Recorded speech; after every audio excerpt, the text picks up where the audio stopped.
प्रश्नावली नंबर 8। प्रश्नावली का क्या नाम है बताइए?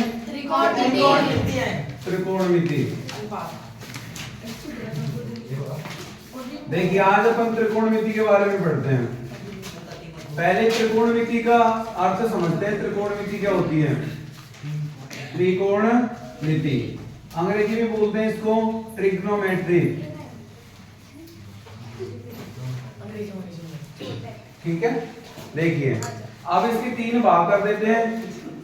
त्रिकोणमिति 3 भागों में तोड़ दिया इसको। त्रि प्लस कोण प्लस मिति।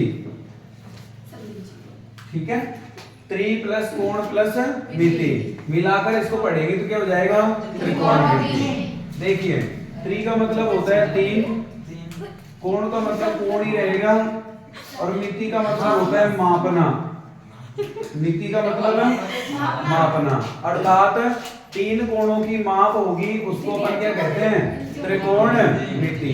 ठीक है, अब देखिए अपन ऐसी आकृति बताओ जिसमें 3 कोण होते हैं। अरे ऐसी कोई आकृति जिसमें त्रिकोण 3 कोण होते हैं, कौन सी आकृति है वो? त्रिभुज। यानी त्रिकोणमिति में हमको किसके बारे में पढ़ना है? त्रिभुज के बारे में पढ़ना है। ठीक है, यानी त्रिकोणमिति का जो आधार है, बेस है, वो है त्रिभुज। क्या है? पूरी जो त्रिकोणमिति है वो त्रिभुज के ऊपर डिपेंड है। अब त्रिभुज कितने प्रकार का होता है, पहले त्रिभुज को पढ़ लेते हैं अपन। बात नहीं, देखो अब मुझे बताइए सबसे पहले अपन क्या पढ़ते हैं? त्रिकोणमिति बाद में पढ़ेंगे, पहले थोड़ा सा त्रिभुज के बारे में पढ़ लेते हैं। किसके बारे में? त्रिभुज। अब त्रिभुज क्या होता है बताइए? 3 भुजाओं से घिरी हुई बंद आकृति क्या कहलाती है? त्रिभुज कहलाती है। क्या कहलाती है? तो देखो त्रिभुज की परिभाषा हो गई कि 3 भुजाओं से घिरी हुई बंद आकृति त्रिभुज कहलाती है। यानी त्रिभुज में कितनी भुजाएं होती हैं? 3। कितने कोण होते हैं? 3 ही कोण होते हैं, 3 ही भुजाएं होती हैं। ठीक है, त्रिभुज के तीनों कोणों का योग कितना होता है? 180 डिग्री होता है। लेकिन ये बात परीक्षा में नहीं आएगी। ठीक है ना, ये अपने केवल ध्यान रखने के लिए है कि त्रिभुज की अपन ने परिभाषाएं पढ़ ली। उसके बाद में त्रिभुज के प्रकार पढ़ेंगे। तो त्रिभुज कितने भागों में बांटा गया? त्रिभुज को कितने भागों में?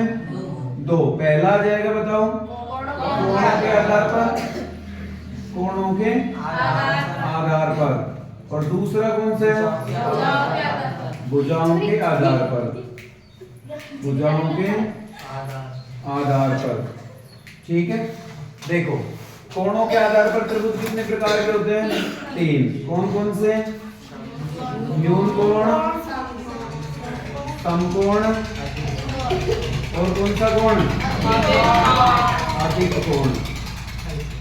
इसी प्रकार भुजाओं के आधार पर हो जाएगा समबाहु, विषमबाहु और समद्विबाहु। अब इन सबके पीछे त्रिभुज लगा देंगे।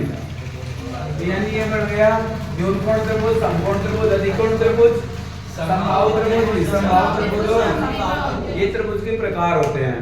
ठीक है, एक बार इनके बारे में समझ लीजिए। न्यून कोण का मतलब होता है 90 डिग्री से कम। यानी जब यदि त्रिभुज के तीनों कोण 90 डिग्री से कम होने चाहिए, तीनों कोण, ठीक है, तो वो त्रिभुज कहलाएगा न्यून कोण त्रिभुज। अगर एक कोण 90 डिग्री का हो गया तो वो कौन सा त्रिभुज हो जाएगा? एक कोण 90 से ज्यादा का हो गया तो वो कौन सा हो जाएगा? इसमें आ जाएगा 90 डिग्री से अधिक। तीनों प्रकार समझ में आ गए। उसके बाद देखिए समबाहु बताओ, यानी तीनों भुजा समान हो। समबाहु, बाहु का मतलब भुजा, सम का मतलब समान। तीनों भुजा समान हो तो समबाहु। विषमबाहु जिसकी कोई भी भुजा समान है। और समद्विबाहु कितनी भुजा समान है? द्वि का मतलब 2, सम यानी समान। 2 भुजा समान तो समद्विबाहु हो जाएगा। ठीक है, यहाँ तक समझ में आ गया अपने। उसके बाद देखिए त्रिकोणमिति में जो मेन आधार है वो किसका चलेगा? समकोण त्रिभुज का। यानी जो अपनी पूरी त्रिकोणमिति डिपेंड है, निर्भर है, वो किस पर निर्भर है? समकोण त्रिभुज पर। कौन से त्रिभुज पर? तो अब अपन समकोण त्रिभुज के बारे में पढ़ते हैं। समकोण त्रिभुज के बारे में अपन विस्तार से पढ़ेंगे कि समकोण त्रिभुज में क्या क्या होता है। ठीक है, देखिए कौन सा त्रिभुज पढ़ रहे हैं? समकोण। अभी मैंने तुम्हें बताया था समकोण त्रिभुज क्या होता है, बताओ देखिए, बताओ समकोण त्रिभुज क्या होता है। ऐसा त्रिभुज जिसमें एक कोण 90 डिग्री का हो। कितने डिग्री का? 90। तो वो त्रिभुज का नाम बन जाएगा समकोण त्रिभुज। ठीक है, अब देखिए मैं इसका चित्र बना देता हूँ समकोण त्रिभुज का। अब कोई जरूरी नहीं कि ऐसे ही बनाए, आकृति चेंज भी हो सकती है। इसका नाम मैंने रख दिया, मान लो ये ए हो गया, ये बी हो गया और ये सी हो गया। ठीक है, अपन ने मान लिया कि इसका जो बी है वो कितने डिग्री का है? 90 डिग्री का है। कितने डिग्री का? 90। अब बी 90 का है तो मुझे ये बताओ ए और सी ये कितने डिग्री के होंगे? बताओ बताओ। अरे बी 90 डिग्री का है ना, तो ए और सी कितने डिग्री के होंगे? बोलो। देखो त्रिभुज के तीनों कोणों का योग होता है 180, जिसमें से एक कोण 90 डिग्री का हो गया तो शेष दो कोण कितने के होंगे? 90 के होंगे। अब ये पता नहीं है ए कितने का होगा, सी कितने का होगा। मैंने मान लिया कि ए जो है वो थीटा डिग्री का है। कितने का है? थीटा का। तो फिर सी का कैसे पता करोगे? हाँ, तो सी हो जाएगा अपना 90 माइनस, यानी 90 डिग्री माइनस थीटा का। ये सी हो गया। ये तो अपन ने तीनों कोण पहचान लिए, इसके पहचान लिए।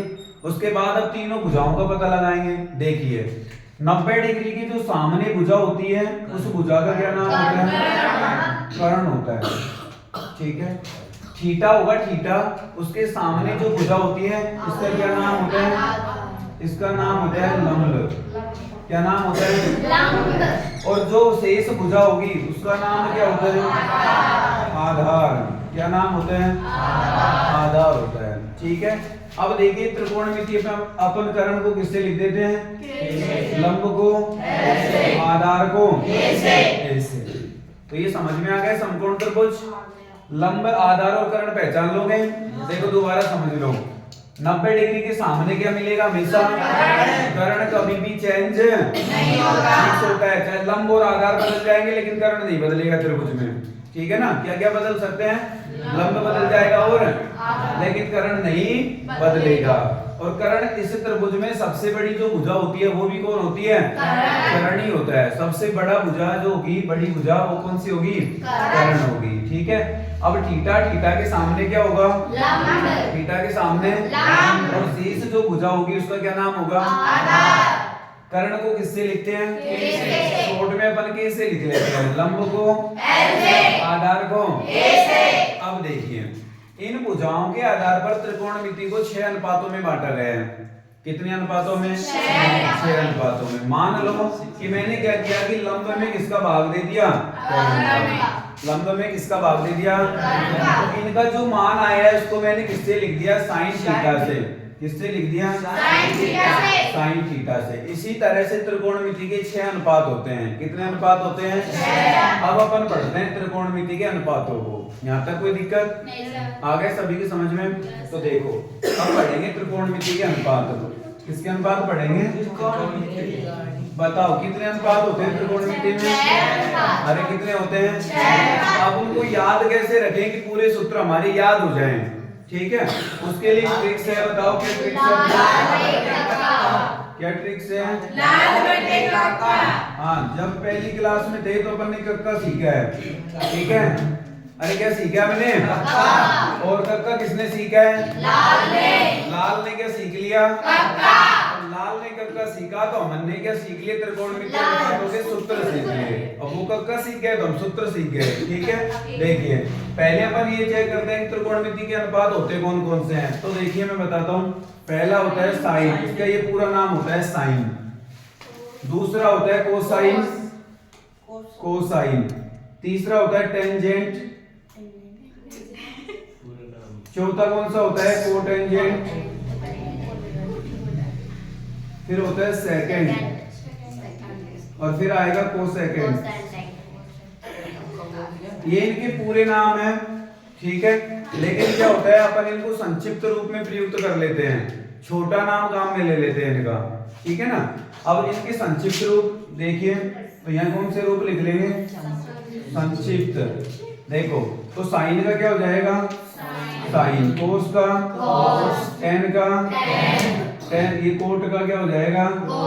और सेक का सेक। और कोसेक का कोसेक। इनके संक्षिप्त रूप होते हैं, यही अपन काम में लेते हैं। देखो लेकिन क्या इनका अस्तित्व है क्या? ऐसे ही लिखा रहेंगे तो इनका अस्तित्व तब तक संभव नहीं है जब तक इनके साथ में कोण नहीं आएगा। ठीक है ना? क्या नहीं आएगा? कोण नहीं आएगा। तो इनके पीछे, शब्द के पीछे क्या लगाना पड़ेगा? थीटा। थीटा का मतलब होता है कोण। थीटा का मतलब क्या होता है? तो ये इनको पढ़ेंगे। बोलो क्या क्या हो गए? Sine theta, cos theta, tan theta, cot theta, sec theta, cosec theta. Cosec theta. ठीक है, ये इनके पूरे नाम है। ये इनके कौन से नाम है? संक्षिप्त नाम। एक बार इनके पूरे नाम बोलिए। Sine, cosine, tangent, cosec, second, cosecant. अब इनके संक्षिप्त नाम बोलिए।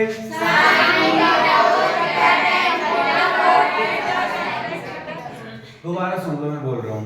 Sign theta, cos theta, tan theta, cot theta, sec theta, cosec theta. ये इनके कौन से नाम हो गए? संक्षिप्त नाम। अब अपन को इनके सूत्र पता होना चाहिए। क्या पता होना चाहिए? सूत्र कहाँ से पता चलेगा इनके? सूत्र इनके बताएगा लाल, उसने कक्का सीखा है, हमको सूत्र बताएगा। देखो जो पहला होता है लंब बटे कर्ण, ये होता है संकीर्ण। तो यानी इसका सूत्र बन गया L का मतलब लंब, K का मतलब है। दूसरा किसका चाहिए? कोस का आधार बटे। तीसरा टेन का क्या होगा? मिल गए तीनों। अब देखिए चौथा कोट का क्या मिलेगा? तो कोट का मिलेगा आधार बटे। सेक का क्या मिलेगा? और कोसेक का क्या मिलेगा? कर्ण बटे। ये सभी के सूत्र हो गए।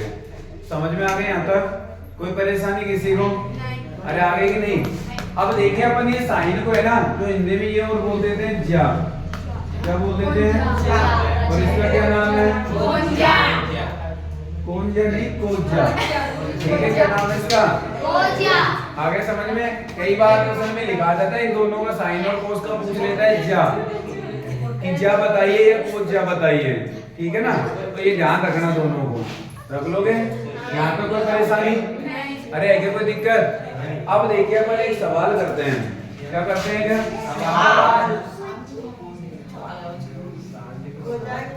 अब प्रश्न देखो, एक प्रश्न ये है, माना साइन थीटा बराबर, साइन थीटा 3/4 है। साइन थीटा बराबर 3/4 है तो अन्य सभी त्रिकोणमितीय अनुपात बताइए। अन्य सभी त्रिकोणमितीय अनुपात बताइए। त्रिकोणमितीय अनुपात बताइए। ठीक है, इस प्रकार का प्रश्न आएगा तो कैसे हल करेंगे? देखिए जो हमको दे रखा है सबसे पहले तो उसे लिखना है। तो तुम लिखोगे यहाँ पर प्रश्न नंबर डाल देना, फिर क्या लिखेंगे? इसका सॉल्यूशन।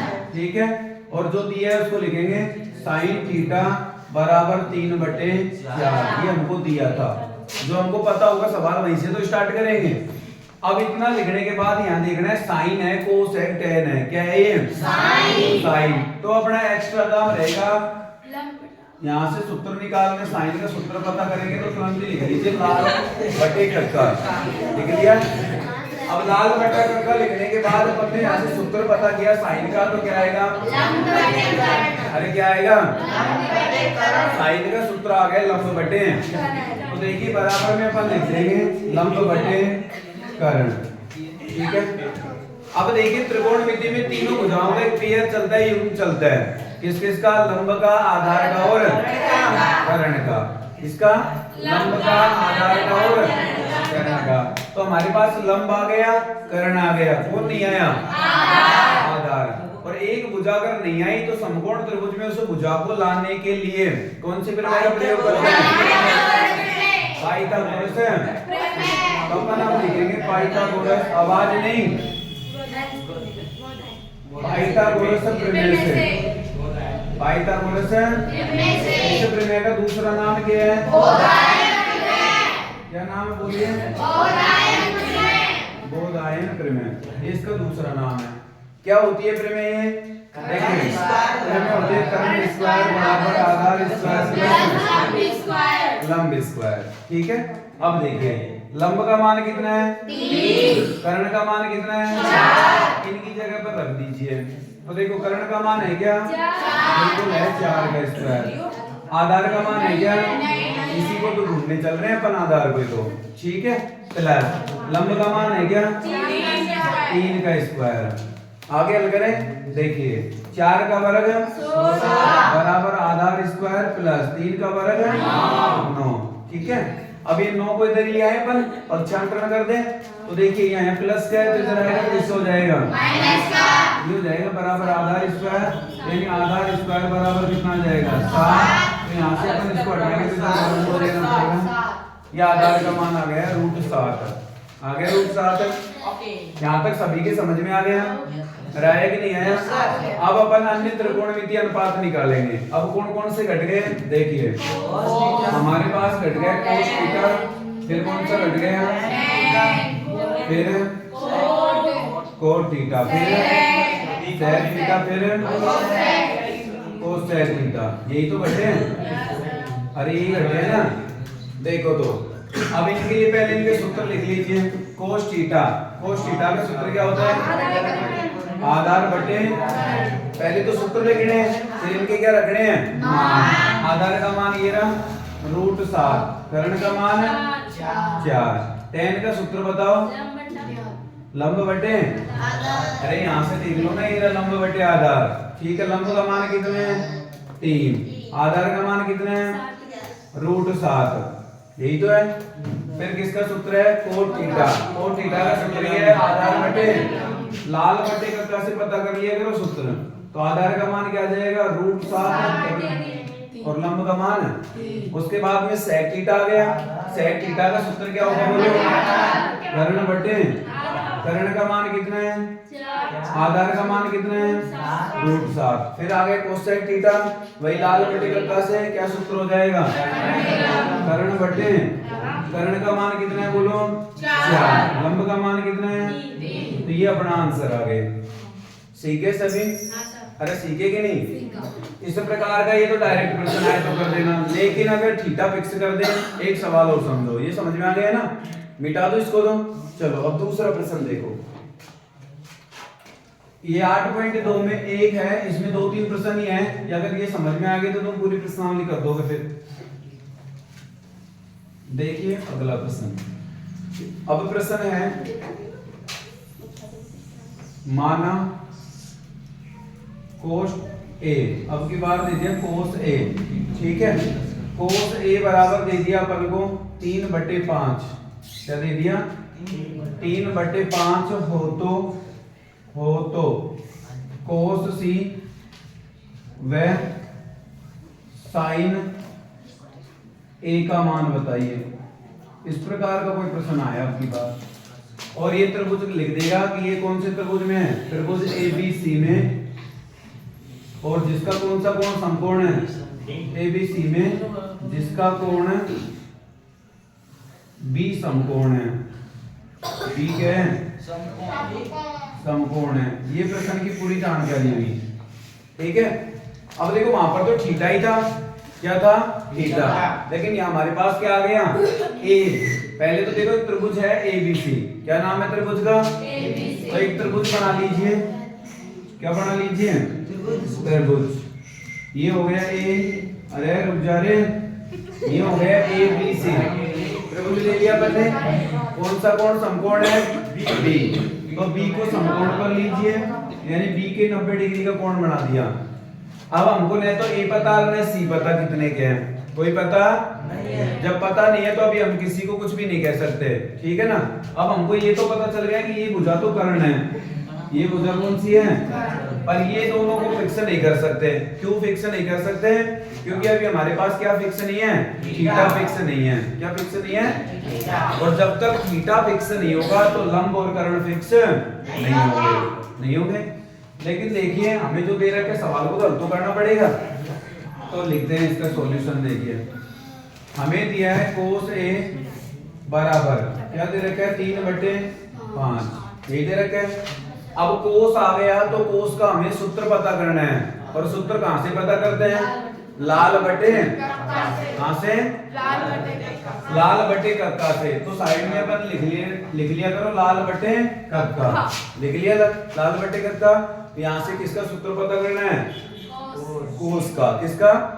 देखो कोस का सूत्र हो जाएगा आधार बटे कर्ण, तो बराबर में यहाँ लिख दीजिए आधार बटे कर्ण। लिख दिया क्या? इसका मतलब आधार का मान कितना है? 3। 8 नंबर की प्रश्नावली है ये।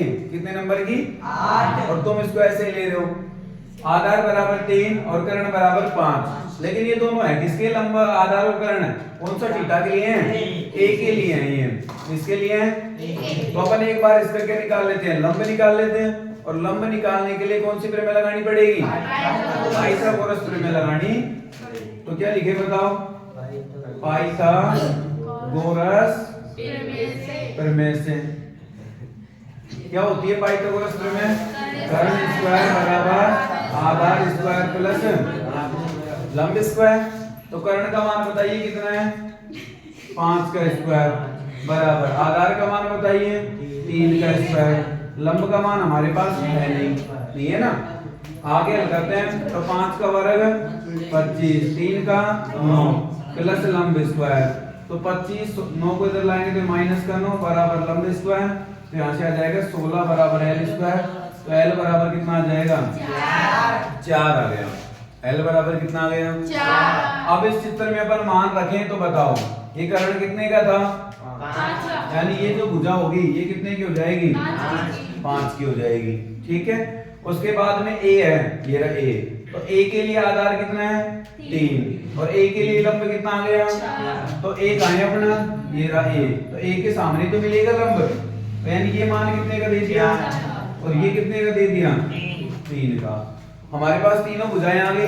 अब हम बता सकते हैं। बताओ क्या पूछे है हमसे? अरे बताओ क्या पूछे हैं? कोस सी पूछे है। क्या पूछे है? कोस सी बराबर। तो सी देखो पहले तो तुम्हें क्या करना है? कोस आ गया तो कोस के लिए सूत्र लगाना है। थीटा को बाद में देखना है। पहले कोस आ गया ना तो कोस के लिए क्या लगाना है? सूत्र। और कोस के लिए सूत्र लगाओगे तो कहां से पता करोगे? लाल बटे कक्का से। तो यहाँ से देखो सूत्र हो जाएगा क्या? बताओ आधार बटे कर्ण, यही होगा। जब सूत्र लगा दिया उसके बाद में थीटा देखना है कि थीटा सी है कि ए है। बताओ क्या है? सी। तो ये सी रहा। तो सी के सामने क्या हो जाएगा? लंब। कर्ण ये है ही फिक्स है तो इसका आधार क्या होगा? 4। तो यहाँ पर रखेंगे बराबर में कितना? 4 बटे 5। ये इसका आंसर आ जाएगा। तो ये थीटा का बड़ा ध्यान रखना है तुम्हें। ठीक है ना। कहीं आधार दूसरे मान लिख दो कितना? 3 है ना। 3 नहीं रखना, कितना रखना है? 4। और ये किसकी वजह से चेंज हुआ है ये मान? किसकी वजह से? थीटा की वजह से। तो मैंने पहले बताया था तुम्हें कि थीटा की वजह से लंब और आधार चेंज होते हैं। कर्ण चेंज होगा क्या? नहीं होगा क्या? नहीं। थीटा की वजह से कर्ण चेंज नहीं होगा। कर्ण चाहे थीटा कुछ भी आए कर्ण वही रहता है। उसके बाद में हमसे किसका मान पूछा है? और अरे किसका पूछे हैं? साइन ए का। तो साइन आ गया तो पहले साइन का सूत्र बताओ मुझे क्या होता है? हाँ तो साइन का सूत्र होगा लंब बटे कर्ण। ठीक है। तो अब देखिए थीटा को ए है तो ये ए हो गया। ए के सामने देखो क्या है? 4। ए के सामने क्या है? 4। तो यानी इसका लंब क्या हो जाएगा? 4। कर्ण क्या हो जाएगा? और ये अपना आंसर आ गया। कोई दिक्कत किसी को? अरे है क्या कोई परेशानी? अब कर दोगे इस प्रकार के सवाल? कोई सा भी प्रश्न आ जाए तो अरे कर दोगे ना। तो ये 8.1 में इसी प्रकार से प्रश्न आए हैं। अब अपन 8.2 के लिए एक सारणी पढ़ लेते हैं। पहले क्या पढ़ लेते हैं? सारणी।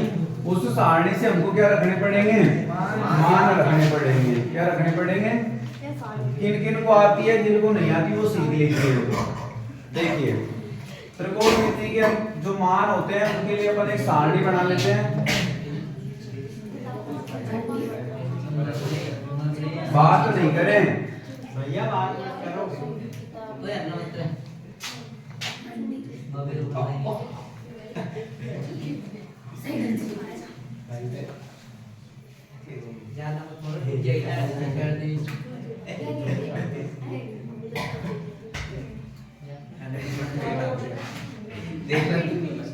देखिए त्रिकोणमिति अनुपात कितने हैं?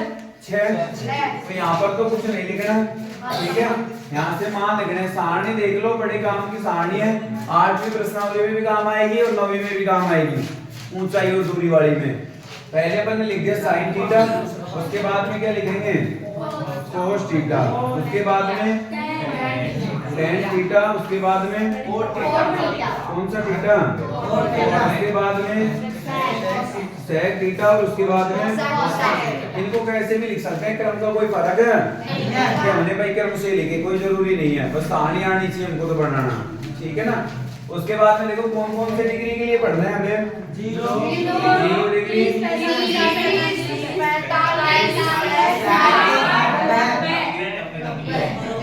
हमारे सिलेबस में 90 डिग्री तक है, ये 5 ही मान है। 0 को पूछेगा 30 का, 45 का, 60 का और 90 का पूछेगा। बस ये 4-5 ही मान है हमारे, और ये त्रिकोणमिति का अनुपात हो गए। बनाए सारणी को, अरे बनाए क्या, तो देखिए सबसे पहले क्या करना है, तुम्हें 4 तक की गिनती लिख लेते हैं। 0 1 2 3 4 लिख लिया अपन ने 4 तक की गिनती। 4 तक की गिनती लिखने के बाद सभी में किसका भाग देना है, 4 का। तो सभी में वापस किसका भाग दे दीजिए, 4 का। ये लो अपन ने 4 का भाग दे दिया। बताओ यहाँ तक कोई दिक्कत नहीं। 0 में 4 का भाग दे दिया तो कितना आएगा, 1 में 4 का भाग जाता है, 1/4 ही रहने दो, ये दोनों कट जाएंगे तो ये हो जाएगा 1/2। इसमें नहीं जाता 3/4, यूं कहीं यहाँ बचेगा 1, भाग दे दिया, जो कटा था उसको काट दिया। इतना करने के बाद हमें सभी का लेना है वर्गमूल। क्या लेना है, वर्गमूल, ये हमको वर्गमूल लेना है। तो देखिए 0 का वर्गमूल क्या होता है, 1 का 1 ही होता है, और 4 का कितना होता है, 2 होता है। अब देखिए वापस 1 का 1 2 का होता नहीं है, इसको रूट में रहने दो, यूं कहें √2। फिर उसके बाद में 3 का भी नहीं होता, √3। 4 का होता है /2 आ जाएगा, और 1 का कितना होता है, ये अपनी पहली सारणी के मान आ गए। लिख दें इनको, देखिए तो इसको पढ़ेंगे साइन थीटा, यानी थीटा की जगह 0 डिग्री आ जाए ना, तो कितना हो जाएगा, साइन 0 का मान बोलो 0, फिर इसमें फिर 1/√2, फिर √3/2 और फिर 1, ये आ गए मान। ठीक है यहाँ तक, ये पहली सारणी आ गई। कोई परेशानी किसी को? अब तुम्हें या तो डायरेक्ट याद रख सकते हो इसको, या बनाना सीख सकते हो, पर यहाँ सीखोगे तो उससे कोई फायदा नहीं। पहली सारणी याद रख लो, बाकी इसी से आ जाएंगी पूरी सारणी। एक बार बोलो, देखिए पहली सारणी,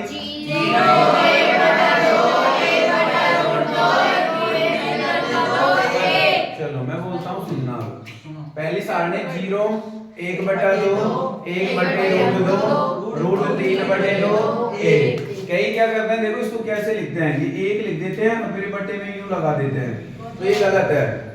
इसको सही से लिखना है, पहले 1 लिखना है, फिर बट्टे का चिन्ह और फिर √2 लिखना है। ये दोनों एक साथ मत कर देना, ये 1 और रूट पता ही नहीं चले, बट्टे का चिन्ह गायब कर दिया, रूट को उसी में लगा दिया, ठीक है ना।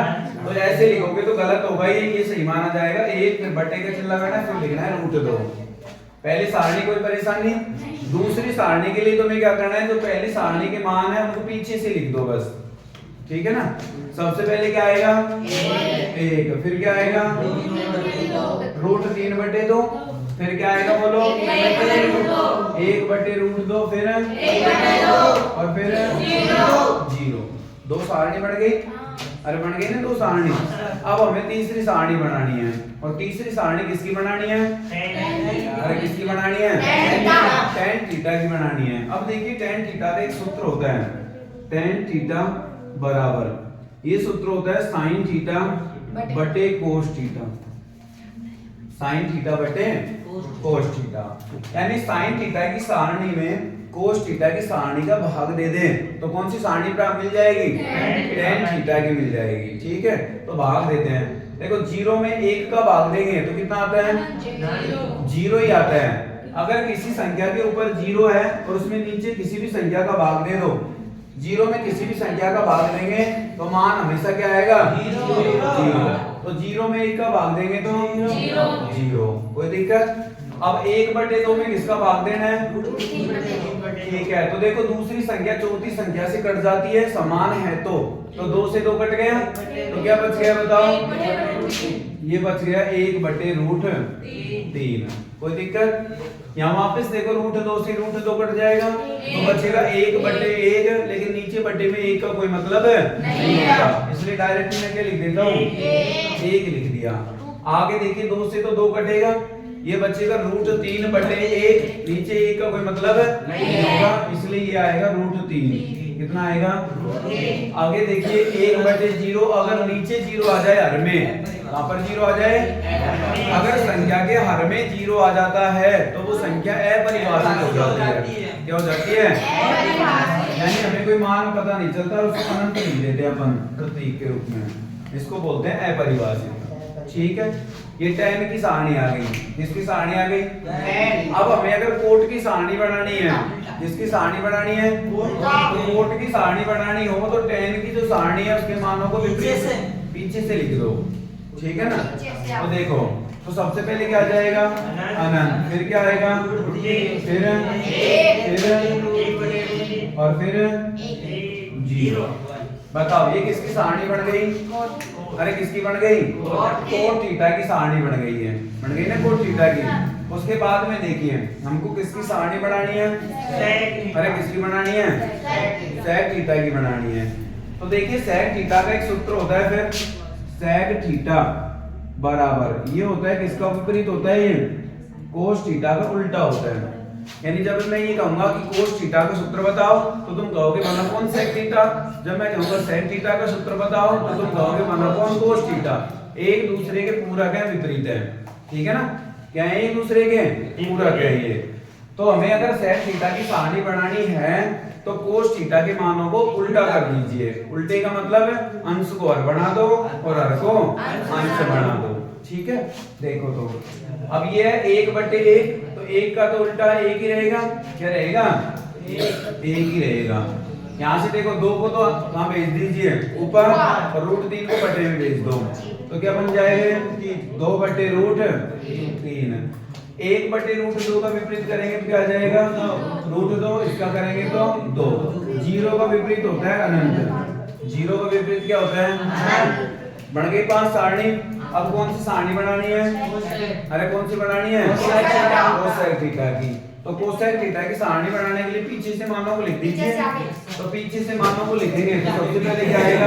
अनंत, फिर 2, फिर √2 और फिर 2/√3 और फिर 1। और ये अपनी सारणी क्या हो गई? अरे क्या हो गई? कंप्लीट हो गई। आया समझ में आता है? तो ये जो सारणी है ये त्रिकोणमिति की प्रश्नावली में बहुत काम आएगी, और फिर कौन सी प्रश्नावली में काम आएगी? नवीं प्रश्नावली में भी काम आएगी। ठीक है, बंद करो इसको।